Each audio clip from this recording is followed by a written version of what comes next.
শুভ সকাল বন্ধুরা, আমরা মন্দির থেকে বেরিয়ে চলে আসলাম। এই দেখুন মন্দিরটা বাইরে থেকে দেখাচ্ছি, ভিতরে কিন্তু মোবাইল ফোন এলাও নয় তার জন্য। তারপর চলে গেলাম সাগর পাড়ে।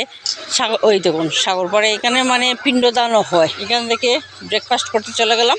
ব্রেকফাস্ট করে চলে গেলাম APJ আব্দুল কালাম মেমোরিয়াল দেখতে। তো ওইটা দেখে তারপর চলে গেলাম এই যে ব্রিজ দেখুন, এই ব্রিজের নিচ দিকে যখন শিপ যায় তখন এই গেটটা খোলা হয়, সেটাই দেখার মতো জিনিস রামেশ্বরমের। এইখান থেকে আবার চলে গেলাম, এই দেখুন এখানে একটা শিব মন্দির আছে, শিব মন্দিরের পাশেই এই দেখুন একটা ব্রিজ। এই ব্রিজের মধ্যে এই দেখুন কুয়া। তো সেটার একটা বিশেষত্ব আছে, সেটাই আমি আপনাদের সাথে শেয়ার করছি।